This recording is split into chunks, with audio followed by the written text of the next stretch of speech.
when you look at neuroimaging of people with depression, what happens is that take over parts of the brain that are involved with sensing the world, which means that our experience becomes viewed through the lens of automaticity, information that we anticipate, and one of the highlighted features of this self-reference. What does this mean about me? What The does this me, I, myself story. Yes. Exactly. It really elevates that story. We get stuck in a way that is very hard for us to break out. But the brain is trying to help us by predicting what comes next, reducing uncertainty. And if we have challenges that we're dealing with, relationship challenges, financial challenges, other challenges, the kind of solutions that we can draw from is going to be based on our experience. And very often, those experiences, especially with depression, end up being ones of failure or ones of inadequacy or ones of helplessness, and leave very little room to suggest that there may be another way to look at this situation. Closes the door on possibilities. I wonder if there's things that come to mind for you in the latest research on how mindfulness is evidence-based in terms of outcome on supporting working with depression and anxiety. I just want to quickly thank you for beginning to watch this podcast episode. If you haven't subscribed yet, feel free to do so. Would love it if you join our community. You'll also be up to date on the latest content, and this really helps me reach out to more guests. You can also visit our website, centerformindfulness.ca. There's free events about mindfulness and laughter. Hope you enjoy this episode. I'm so honored to share today's conversation with Dr. Zindel Segal, a leading psychologist, mindfulness teacher, and best-selling author. He's also the co-founder of Mindfulness-Based Cognitive Therapy, MBCT. His work and research examines the use of mindfulness meditation in promoting affect regulation skills in people suffering from depression and anxiety. He has co-authored many books, including Mindful Way Through Depression, Mindfulness-Based Cognitive Therapy for Depression, and his most recent book that he co-authored with Norman Farb is Better in Every Sense: How the New Science of Sensation Can Help You Reclaim Your Life. Join us as we explore how you can reclaim your life and living with more resilience, inner peace, and getting unstuck from patterns of unhelpful thinking that leads to depression and anxiety. So a warm welcome to you. Another fellow Canadian and psychologist, but on the other side of the country. You're in Toronto right now, I think? That's right. That's right. I'm in Vancouver. So a warm welcome to you. Thank you for joining us today. Thanks, Kasim. It's my pleasure. Thank you so much. I have so many things and curiosities about your work and about your recent book, which I really want to dive into. But I wonder if we can begin with what led you to your interest in mindfulness and just the field in terms of looking into depression and anxiety? That's a great question. It's really interesting, the journey that I started on, and with my colleagues, Mark Williams and John Teasdale, didn't really start in the meditation world. It started really in the world of treatments for depression, psychological treatments for depression. And at that time, there was a large recognition that depression was the type of clinical disorder that would allow people to recover and continue with their lives, but often there was a shadow of recurrence hanging over them. And so for many people who recovered from depression, they suffered a second, third, or fourth episodes.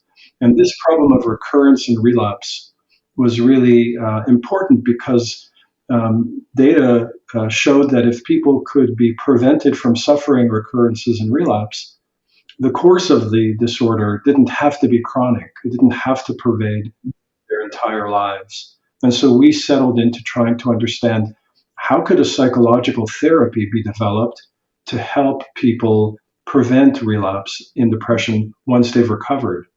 And so it was a unique challenge because, in a sense, we were trying to persuade people who were well that they needed more treatment. Kind of a paradox. And hard to make people buy into the fact that, they finally crawled out of depression and maybe they're back at work and maybe they're socializing and they're feeling well, but that there's still some vulnerability or risk that they're dealing with. And this was a big debate or a big question in the psychological treatment literature. There were examples of interpersonal psychotherapy, which was developed for treating depression, and in a maintenance format was delivered once a month to people. There were examples of cognitive therapy where people learned skills in cognitive therapy and continued to use them once the therapy had ended. This is one-on-one format you're Yes, mentioning, or that's is right, it? one Yeah. on one Yes. format. And of course, Yes. the biggest example was antidepressant pharmacotherapy, where people were advised to stay on their medication, even once they recovered from their depression, to Mm. stay on for a number of years in order to protect them from relapse. And I got a small grant from the MacArthur Foundation to develop something like a cognitive therapy maintenance treatment to prevent depression, Mm. and used that money first and foremost to meet with the people at that time who I thought were doing cutting edge research in the area, John Teasdale and Mark Williams. And we met and we talked. From Oxford. For, yeah, John was in Mark Williams. and Mark was from Cambridge is Oxford right. at the time. And they came to Toronto, and we would sit in a room at the Center for Addiction and Mental Health, and sometimes I would go visit them. It was tremendous, really. We would sit around and talk and say, well, when people really get it and they do well in cognitive therapy and they're able to use the skills and they're able to prevent relapse, what are they getting? What is it that is helping them maintain their ability to be, if you will, their own therapists? Mm. And we settled on the idea, and there was some good research evidence as well. We settled on the idea that what they're getting is the ability to develop some psychological distance from their thoughts, to observe their thinking, to see thoughts as ideas and events rather than as realities, to fuse a thought from its content, and to observe thoughts in this other way, to evaluate Mm. them. And we felt this was something that was instrumental in cognitive therapy. And then we learned that there are other ways of achieving the same type of relationship to thinking. And that was through the practice of mindfulness meditation. Mm. The cognitive therapy approach has the challenging of thoughts as well. So there's a challenging disputation of thoughts, and so the difference, as you brought in mindfulness to it, is more of the, you're naming the observing it. I think the research, we speak about decentering. I know you referred to decentering, so Yeah. not getting lost in being the thought.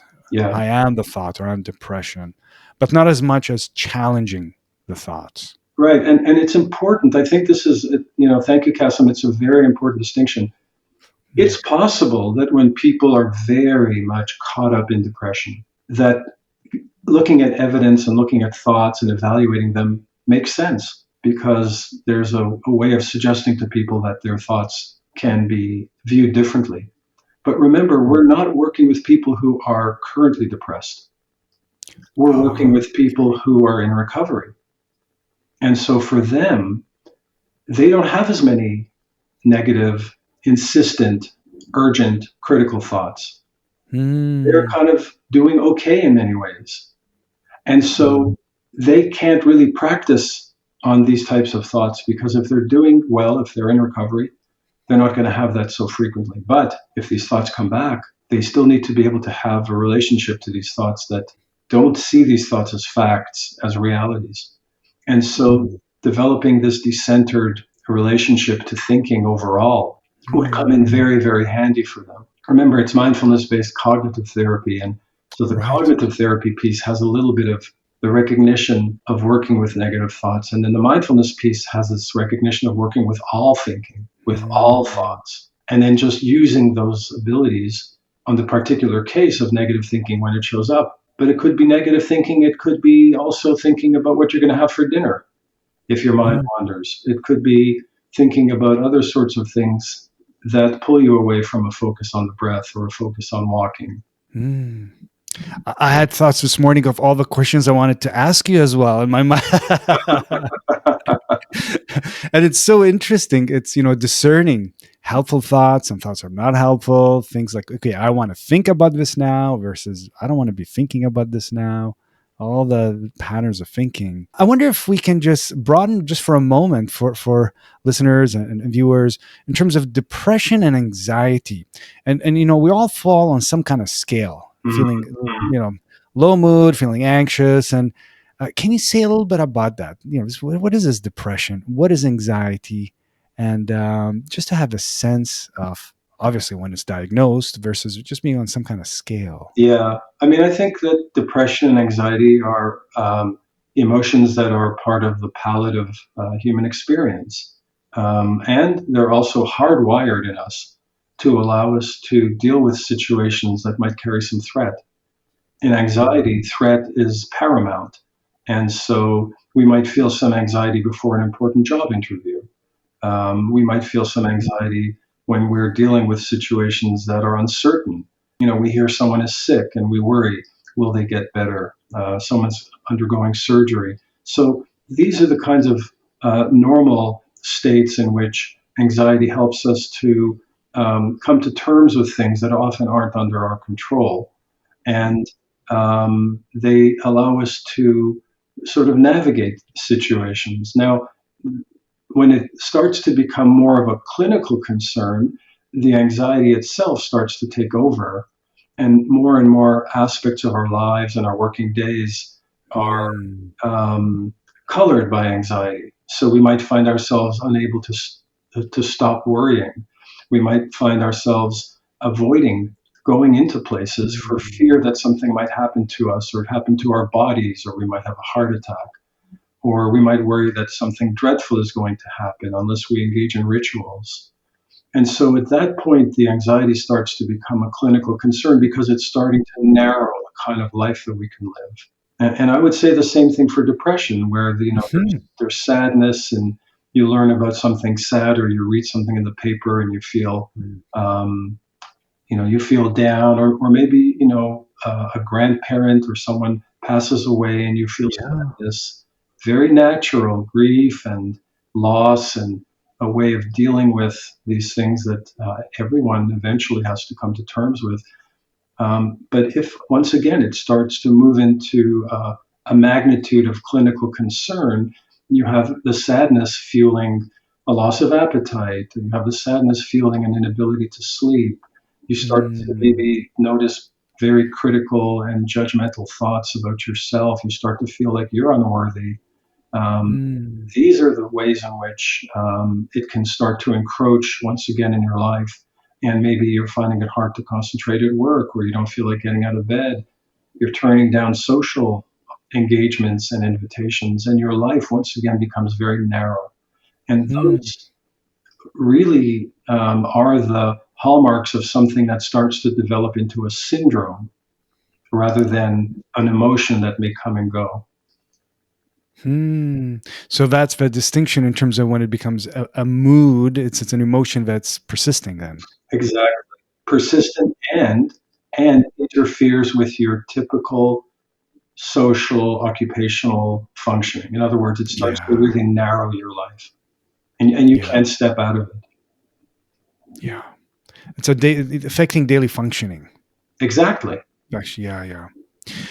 So I'm wondering in terms of the research is quite incredible. I wonder if there's things that come to mind for you in the latest research on how mindfulness is evidence based in terms of outcome on supporting working with depression and anxiety. Is there some of the research that's coming to mind for you of like, oh, there's actually a good outcome, and that's why you even began yourself? But Yeah, yeah. I mean, we had a problem initially at the outset because much as we, Mark and John and myself, much as we wanted to believe in the usefulness of mindfulness, and we also learned about some of the early work of John Kabat-Zinn, who published using mindfulness to help people with chronic pain. mindfulness based stress reduction, yeah, Mindfulness-based stress reduction. MBSR, There were yeah. some early papers that John published, but we had a similar task, maybe, or a difficult task, of introducing the concept of meditation into a very conservative world of psychiatry. And I Hmm. remember going to some of the chief psychiatrist in charge of the mood disorders program at the University of Toronto.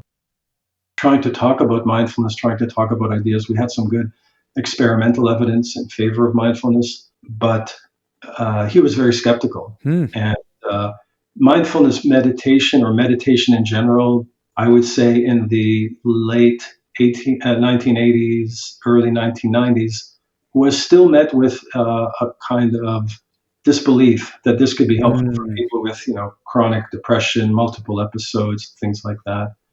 And so we needed to conduct randomized controlled trials to show that, first of all, the use of mindfulness with this patient group could be effective. Hmm. And so we conducted a large randomized study with groups in Toronto, Bangor, Wales, and Cambridge, Hmm. which was published in 2000, comparing mindfulness-based cognitive therapy to treatment as usual. And we found about a 31% benefit in terms of lower rates of relapse Ah. for patients who were in our program compared to those who weren't. And only when we had that data did we Hmm. decide to write the treatment manual. We Hmm. wouldn't have written it if the data showed that there really was no difference, because then, like, why bother? That's right. Um, and I think that was the first step. And I think the next step was that there were a number of very compelling studies that compared mindfulness based cognitive therapy to people who were taking antidepressant medication. Hmm. And if you could show that there was a comparison group as strong as antidepressant medication, and that MBCT can hold its own, then I think that was one of the dominoes that started to fall, Ah. and more people started to believe that there was something to MBCT that couldn't just be explained away in terms of placebo effects, or small sample sizes or things like that. The study that I published in 2010, where we compared Mhm. MBCT to antidepressant medication and to a placebo when people were taken off their medication. And it showed that MBCT and continuing on antidepressant medication were equivalent. And people who were discontinued onto placebo did really poorly. Hmm. The Willem Kuyken study, over 400 people taken off antidepressant medication or continued on MBCT, also showed equivalence between the protection effects. These are the studies that started to move the field and convince not just psychiatry in general, but national treatment guideline authors to include MBCT as an option for people in recovery. Hmm. So really data driven, evidence based, and in fact, the research has even supported changes on government levels. I know in England, it's funded by the government in terms of MBCT. Is that right? Exactly. England is pretty far-sighted when it comes to that. Their national treatment guidelines, and I think even in Canada there are CanMet national treatment guidelines for depression, where MBCT is listed as one of the treatments for people to prevent relapse, along with other interventions, some of which are pharmacological, some of which are brain-based stimulation therapies, and some of which are psychological. So the good news is that for patients, they have a Hmm. number of different options to help them stay well, over and above just continuing to take antidepressant medication. Right. And the effect also is more lasting. So, MBCT, mindfulness based cognitive therapy, it's an 8-week program. And in terms of benefits, continue on a year, 2 years after ending. I think some of the research is showing. The follow up that we've had in our longest Yeah, study was 2 years. 2 years. There was an open series follow up of 4 years that showed some benefit, but that was not really controlled. It was just looking at a large number of people recruited and treated and followed for 4 years. Mm. So there's a suggestion. But the real question is, yes, there is evidence that these treatments maintain their gains because the treatment itself is only 8 weeks. Hmm. Over 2 years, the question is, how do people get there over 2 years? Is it because they're practicing a lot? Is it because they're meditating a lot? Are they doing a lot of yoga? Are they doing a lot of informal mindfulness? Or are they just, in a place where their depression has gone and they're fortunate that it hasn't come back? And a Mm. lot of what we've looked at is how the way in which people engage with mindfulness practices after the course shows that many people just drop them. Hmm. They drop, they don't continue to practice very much formally. Hmm. They do continue with informal practices, and they do continue with the 3-minute breathing space. Hmm. And our hypothesis, and this is like a link to the book that we wrote, Better in Every Sense, is that when people use these practices, they use them to re-engage with the sensory world, Hmm. which is a reminder to them of a way of being grounded and returning to present moment awareness. Hmm. And it's a hypothesis. I don't have a lot of very strong data, but that seems to be the pattern of people who continue to stay well over 2 years. They still engage in a way of decentering from thinking, often by engaging in sensory activities. Hmm. It's coming to our senses, so to speak, Yeah, coming to the door senses. yeah. And speaking about your book, I have to say I mentioned it before we started recording. It's really good. I really enjoyed it. I listened to the audio version and then looked at it as Wow. well. Thanks. Really enjoyable. It has the science, but it's not too heavy. It's not just like a No. research paper. Very practical strategies. Like here's what you can do, Yeah. and go experiment with this. And I really loved it. I would really highly suggest and recommend this book for anyone interested. Thank you. And I'll put the link to the title of the book as well, Yeah. in the show notes. So many things struck me about the book. One of them is this beautiful wording of house of habits. Yes. House of habits. Can you share what is this house of habits in terms of how we think, and how does that, make us more depressed when we get stuck in it, or more anxious? What is this Yeah. house of habit? Well, the house of habit is a colorful term that we wanted to come up with to talk about a part of the brain that's called the default mode network. And the default mode network is captured in MBSR and MBCT by the term automatic pilot. Right. And very often we try to provide people in MBCT and MBSR with a way of experiencing automatic pilot for themselves, to see that there are a lot of activities that they engage in that have become routines, that have become things that we can do without devoting a lot of attention to them. Mm-hmm.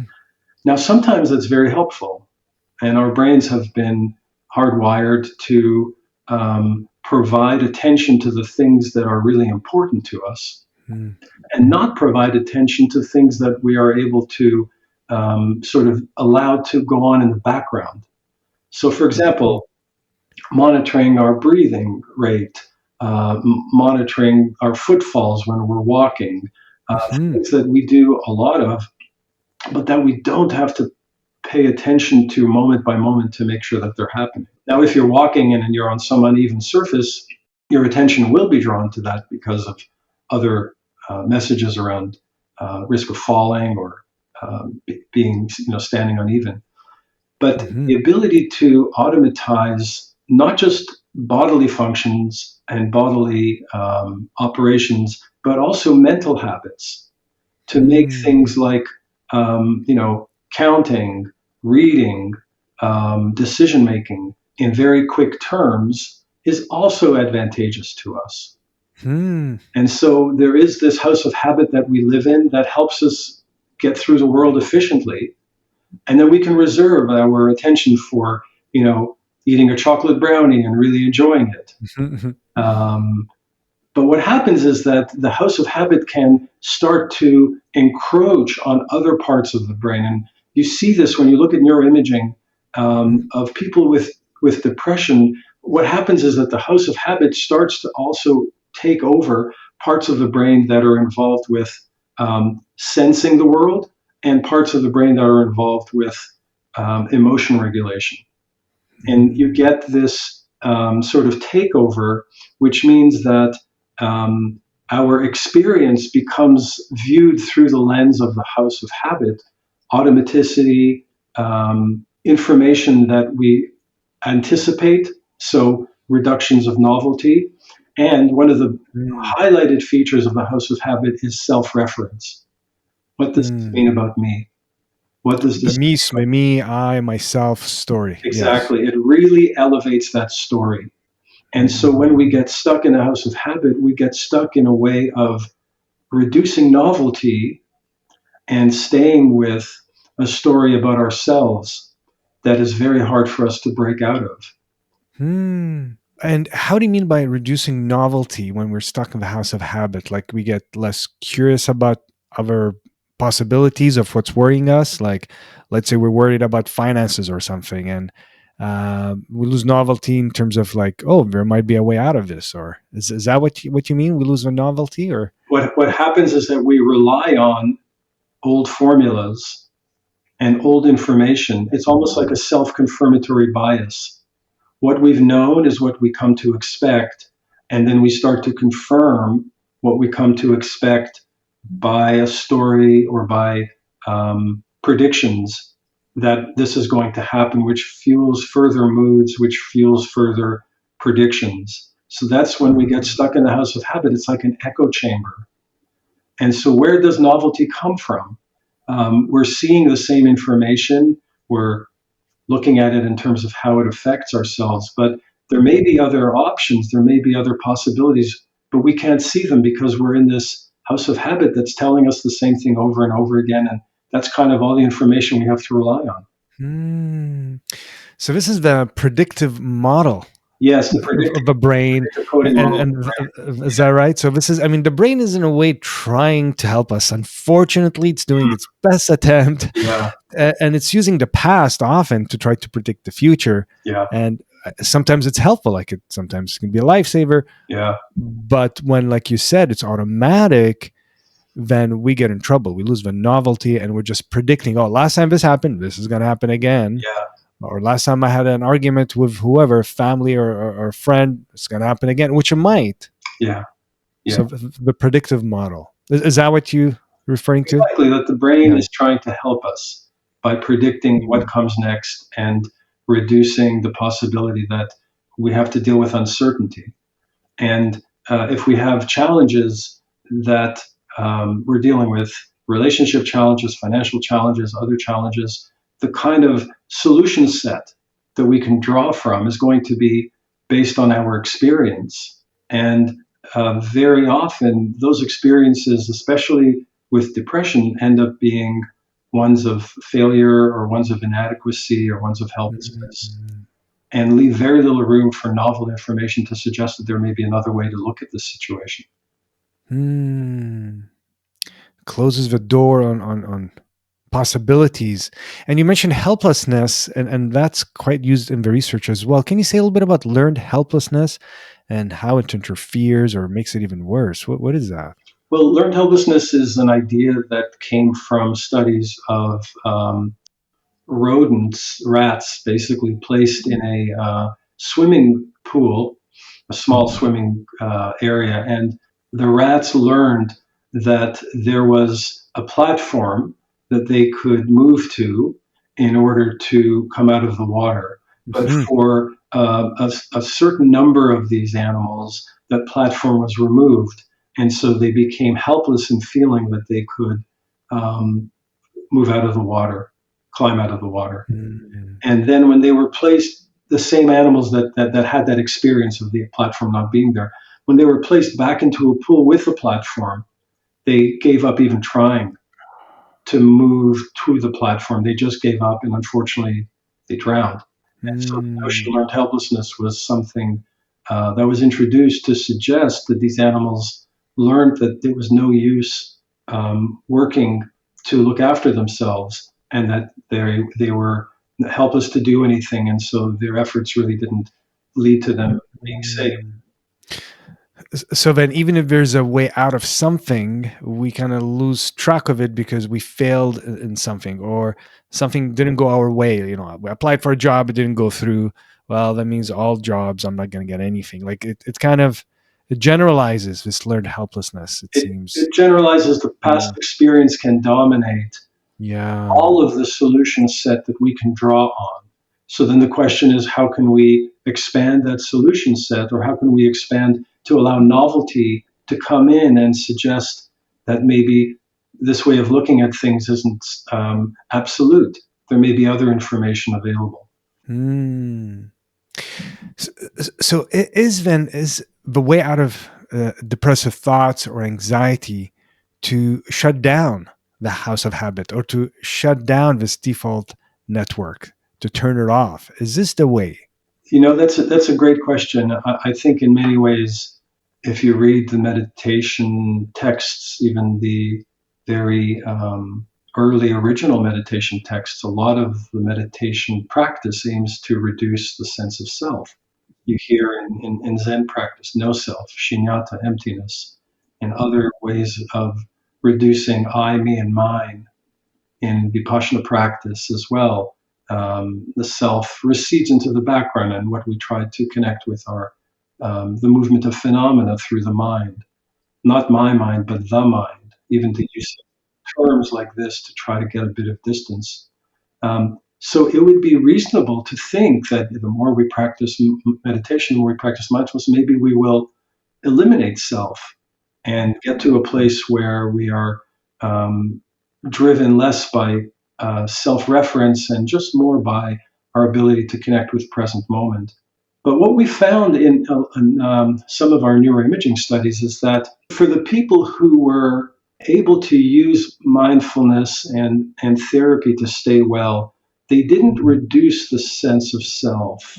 What happened was Mm, that they expanded their awareness of experience to include sensation, and that led to an expanded self, which wasn't just defined mm, by concepts and ideas, but was also defined by sensations occurring at the same time in the present moment. So the self became larger, but at the same time, it didn't dominate because there was more than just selfing going on. I don't know if mm, that sounds too complicated, but that's sort of what we were finding. mm. One of the things I so appreciated about the book is it just made it so simple. Yeah, totally. And there's a line in there that says something. It's not as much about like just deactivating this network, this house of habit or default network, but actually activating the sensory Yeah. part of the brain, the sensory. And there's a part I just want to read this because I really enjoyed it from the book, and just a short little segment.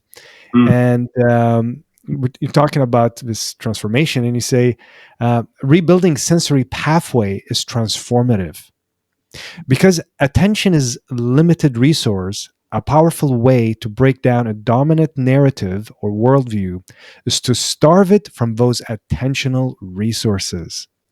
And then a few lines down, over time, the brain's property of extinction will reduce how easily a story comes to mind, opening the door for new narrative to emerge. Hmm. That was fascinating. Like it is through sensation that we can support and change a narrative. Absolutely. I really believe that Yeah. that's true. Yeah. Yeah. Can you say more about that? Well, I think if you look at Zen practice, if you look at a lot of meditation practice, even if you look at the Anapanasati Sutra, which is like the Buddha's description of how to engage in mindfulness meditation, it's like I think there are four lines, and each of the four lines proceeds to tell you do this first, do this first, do this first. The first four lines of that sutra talk about when I when the meditator breathes in, he knows that he is breathing in. When he breathes out, he knows he's breathing out. When he breathes in long, he knows he's breathing in long. When he breathes out in short, he knows he's breathing in short, breathing. Hmm. And so the first focus isn't on watching thoughts. It's not on mental phenomena. It's not on dealing with ignorance. It's not on generating compassion. It's on connecting precisely moment by moment with sensation. Hmm. And so there's an interesting question, why start there? Mhm. And so part of what I think is important here is to recognize that when we connect with sensation in this way, precisely moment by moment, we give sensation our attention, we naturally can calm the mind. Hmm. And when we talk about calming the mind, we're talking about calming narrative, calming story, calming concepts in favor of providing our attention to present moment experience, which can be, if it's based in sensation, chaotic, unpredictable, intense, Mhm. subtle, all of these things. And that gives us a different way to be with narrative that might be churning away in the back. There's a relaxation that happens naturally as we're turning to senses, Mm, whether it's mm, hearing or touching or smelling or tasting. mm. So all the different senses. But this seems to be different than just a relaxation strategy. Is that something that's also you're noticing? Like this turning to senses has like a side effect of relaxation or of peacefulness, Yeah. but it's a different. Is it a different doorway than just doing like debriefing or doing progressive muscle relaxation or other forms of relaxation? I think when we use the term sense foraging, Yes. what we try to suggest is that we're not looking for any particular outcome.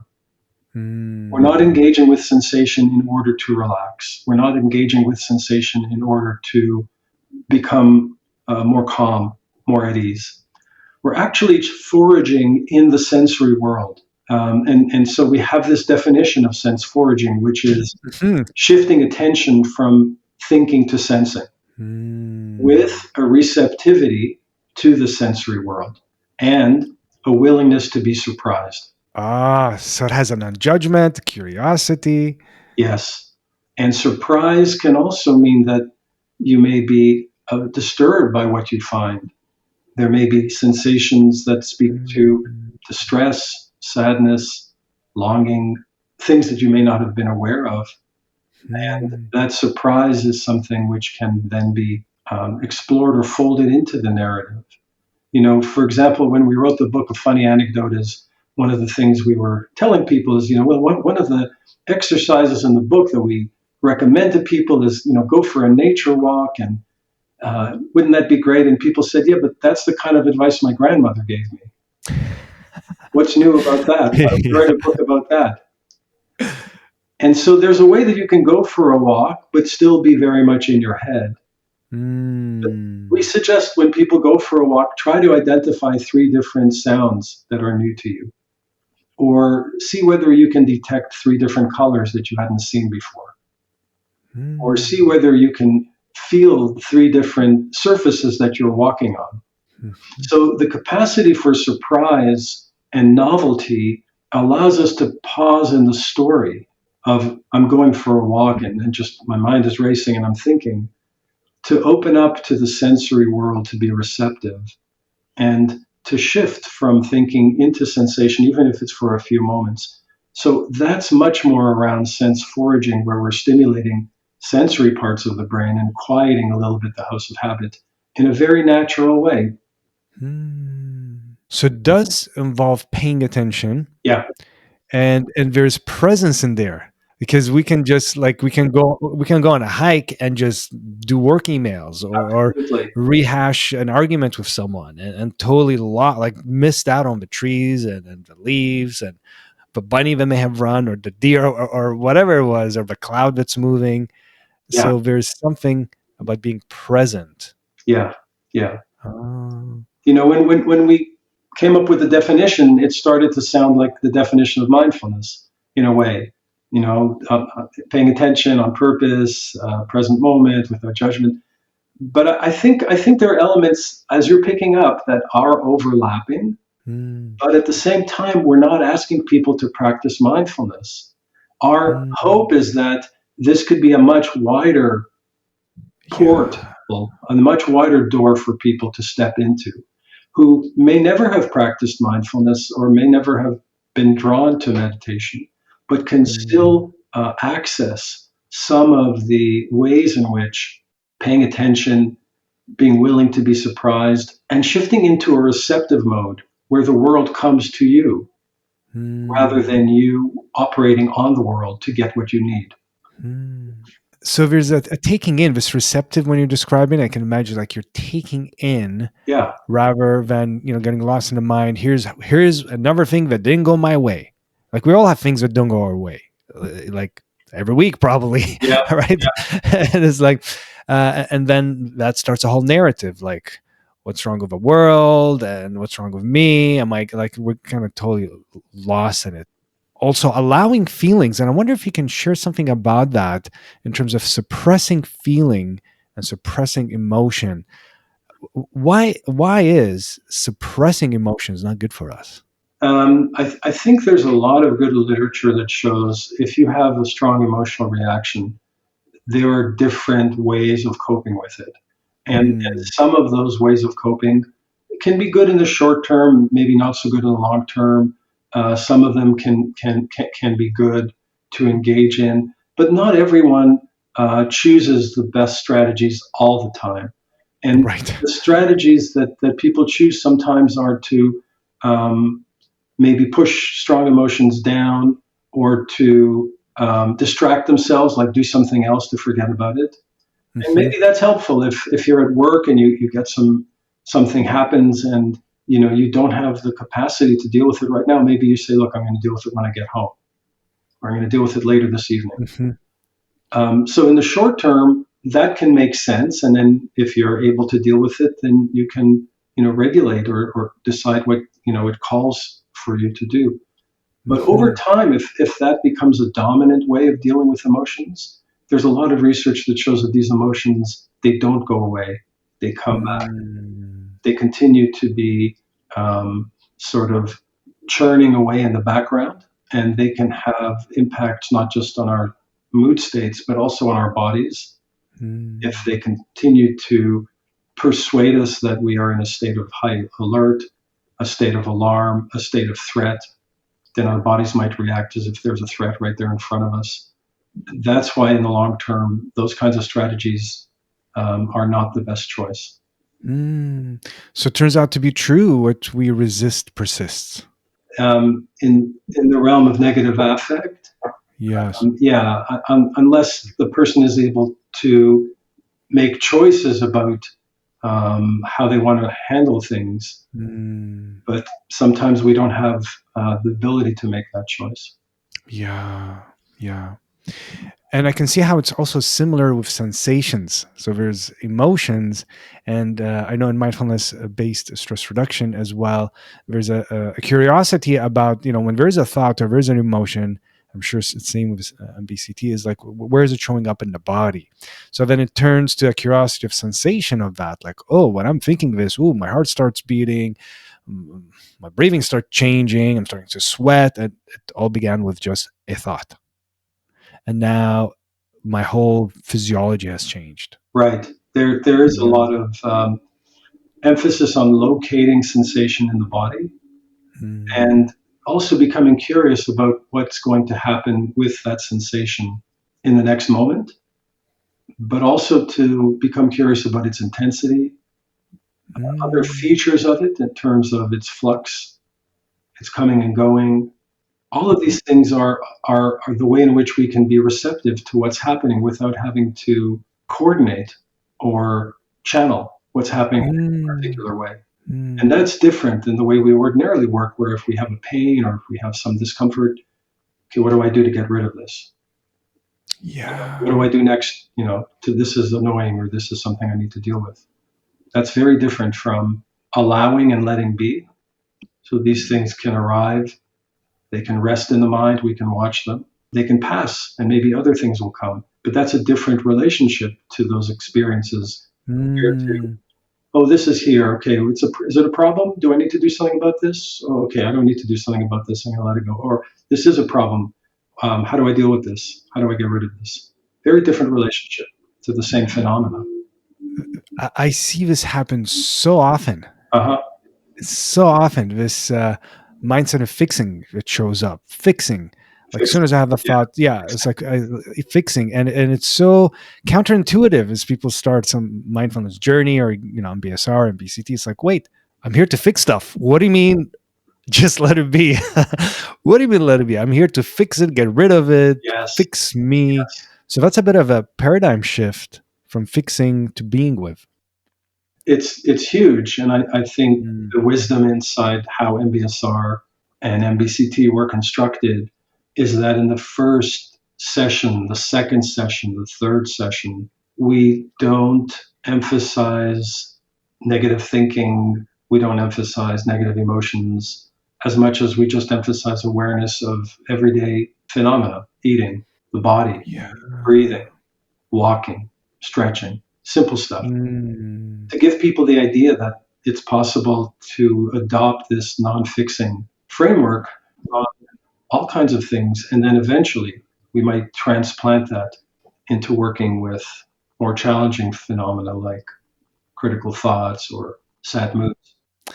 I have to tell you, for me, there isn't anything more satisfactory and enjoyable when I see people get that moment of, oh, actually, it got better when I let go of this fixing. When I and they kind of change a relationship they have with the anxious thought, with the Yeah, anxious exactly. or Yeah, depressive thought, or with the pain. It's not that it stopped coming yeah. or it stopped showing up, but the relationship now is beginning to change, and that something's the distress level starts going down.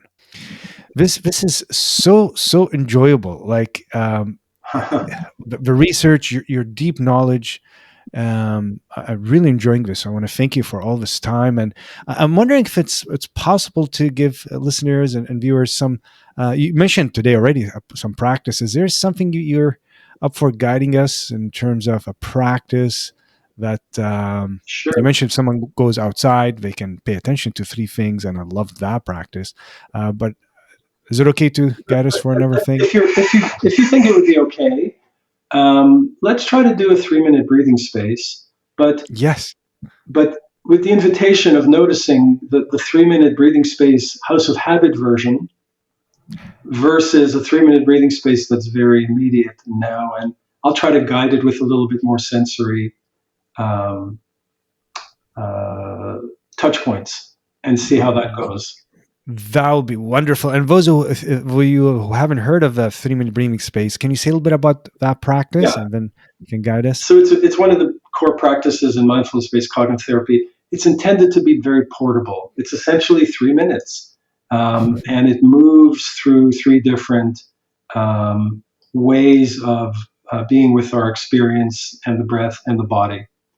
And for people who have a kind of stereotype of meditation or mindfulness, it might be that the mind, our minds, all our minds are already broadcasting to us, oh, this is what it's going to be like. Oh, I've done this before, or I know what this is. And so that's the house of habit giving you its version of the 3 minute breathing space Mhm. um, based on a template. But let's see what we find if we try to do it this way with a little bit more of the sensory based guidance. And then we can even, I can even ask you like what you noticed afterwards.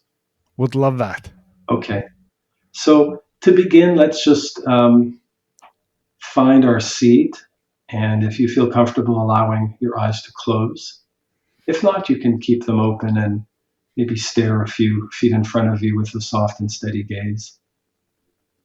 And beginning perhaps by just tuning into sensations of sitting, the feet pressing into the floor, the chair supporting the body's weight, the spine rising from the pelvis with the neck and head balanced, just sitting.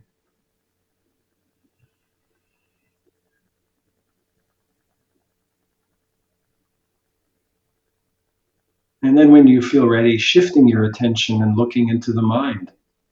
Perhaps asking yourself, what is my experience right now? What thoughts are here? What feelings are present? What bodily sensations are making themselves known?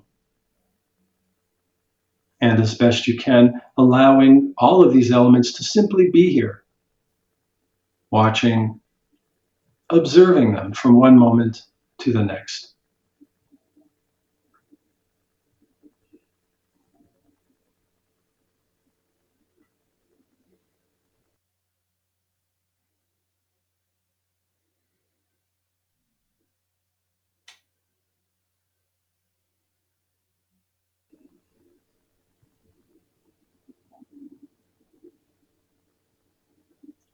And now seeing if you can let go of the contents of mind and bringing your attention to a single pointed focus on the breath at the belly, feeling breathing right here in this part of the body, with the belly rising on the in breath, belly falling on the out breath. as best you can, just giving the mind this one thing to do and staying with this gentle rhythm of rising and falling, breathing in and breathing out, moment by moment, as best you can.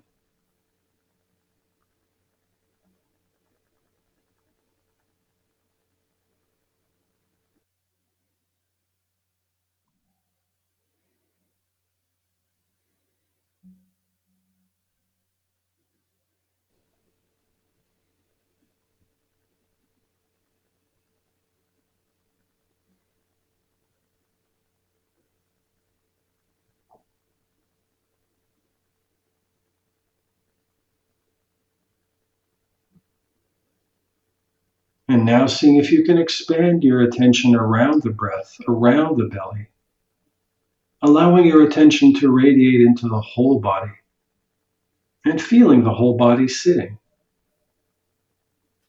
and feeling the whole body breathing from the crown of your head to the soles of your feet. One whole breath, one whole body.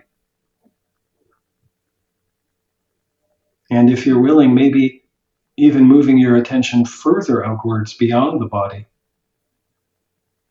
to feeling the clothes lying on the body or the air caressing the body. Maybe even expanding to fill the entire space of the room itself. And holding all of this as best you can in a wider, more open awareness.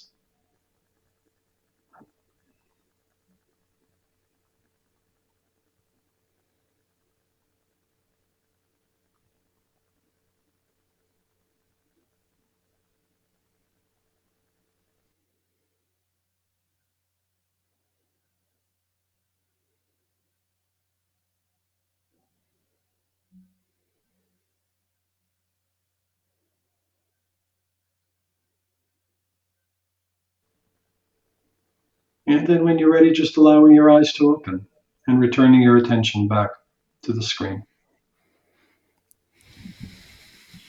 So, did you notice anything?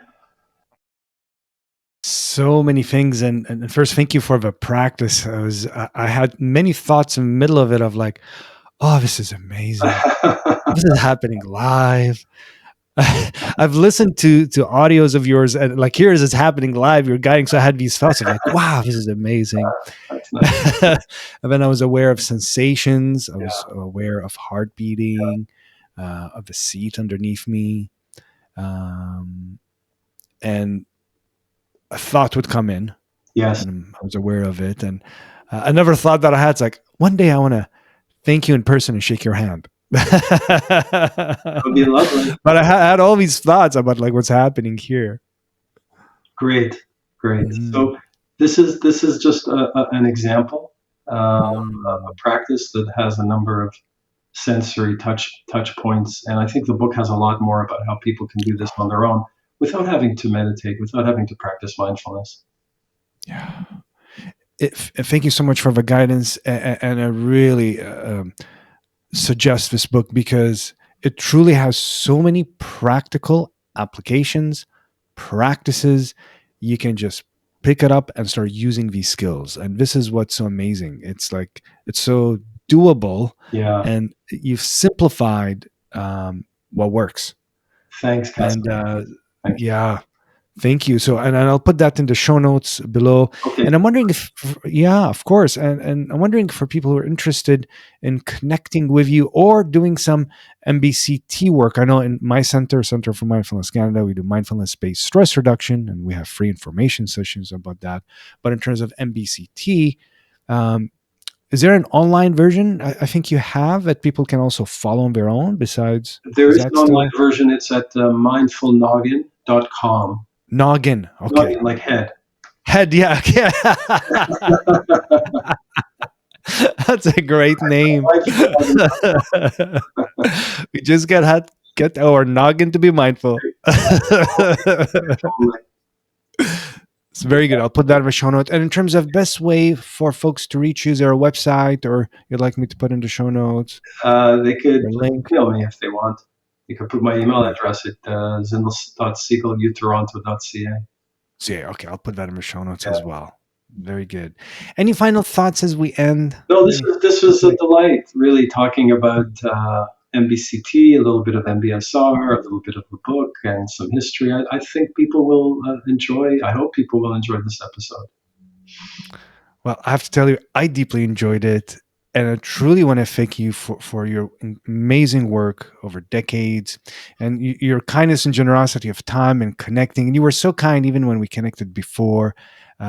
Really, I really appreciate you. Thank you again. Yeah, And I want to thank all the listeners for listening. If you're watching YouTube, for watching. May your moments be filled with ease and may you be present in as many of them. Thank you. may it be so. Thanks, Kassim.